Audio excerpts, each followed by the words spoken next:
Mains 2023 का ये question है लिमिट चैप्टर का। इसमें एक फंक्शन fx डिफाइन किया है, एक फंक्शन gx डिफाइन कर दिया है और एक फंक्शन hx डिफाइन कर दिया है। यहाँ पर ये ग्रेटेस्ट इंटीजर को डिनोट कर रहा है। अपने को limit x tends to 1 g of h of x minus 1 की वैल्यू फाइंड करनी है। तो सबसे पहले हम अगर देखें तो अगर हम इसमें देखें तो left hand limit right hand limit निकालनी होगी। जब x टेंड्स टू 1 पुट करोगे तो हमें 0 प्लस और 0 माइनस पे x की वैल्यू फाइंड करनी है फंक्शन में। तो सबसे पहले अगर हम देखें यहाँ पर अगर हम h1 limit x tends to 1 और ये लिखा है g of h of x minus 1, हम 1 पे राइट लिमिट निकालते हैं। तो इसे मैं ऐसे लिख देता हूं लिमिट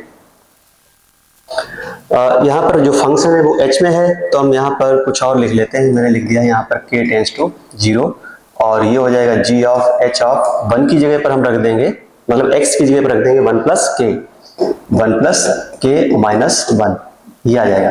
तो यहाँ पर हम k जो है वो ग्रेटर देन 0 और k टेंड्स टू 0 लेके चलना है। तो ये हो जाएगा यहाँ पर k। अब अगर देखें तो ये आ रहा है limit k tends to 0 g of hk।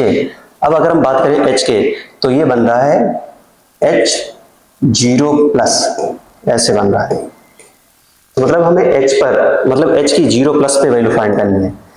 अगर देखें h 0 प्लस तो ये हो जाएगा 2 लेटेस्ट इंटीजर 0 प्लस और माइनस f 0 प्लस, ऐसे आएगा।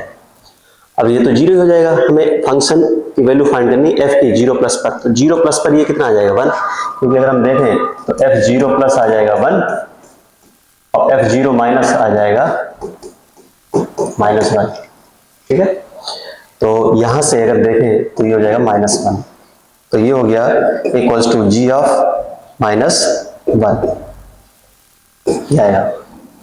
अब g ऑफ माइनस 1 की अगर हम बात करें तो वो है 1, ये आ जाएगा 1। ऐसे हम इसकी लेफ्ट लिमिट फाइंड कर लेते हैं, limit x tends to 1 minus और ये हो जाएगा g of h of x minus 1। इसमें ऐसे लिख लेते हैं लिमिट k टेंड्स टू 0 और ये हो जाएगा g of h of 1 minus k minus 1, ये आएगा। कैंसिल आउट कर देते हैं तो ये आ जाएगा g of limit k tends to 0, तो ये आ गया है g of h of minus 0 minus, मतलब हमें 0 पे लेफ्ट लिमिट निकालनी है h की। अगर हम इसमें 0 माइनस की बात करें तो h ऑफ 0 माइनस तो ये आ जाएगा 2 टाइम्स 0 माइनस और माइनस f 0 माइनस। अब ये तो हो जाएगा माइनस 1, 0 माइनस का ग्रेटेस्ट इंटीजर हो जाएगा माइनस 1 और 2 से पहले ही मल्टीप्लाई है तो ये माइनस 2 और ये माइनस 1, तो ये फिर से कितना आ गया माइनस 2 प्लस 1, तो माइनस 1 आ गया। तो ये आ जाएगा फिर से g of minus 1। g of minus 1 कितना है यहाँ पर 1, तो ये 1 आ गया। तो इसका मतलब ये है कि इसकी लेफ्ट हैंड लिमिट और राइट हैंड लिमिट दोनों ही इक्वल है और किसके इक्वल है यहाँ पर 1 के, तो इसका ऑप्शन फर्स्ट करेक्ट हो जाएगा।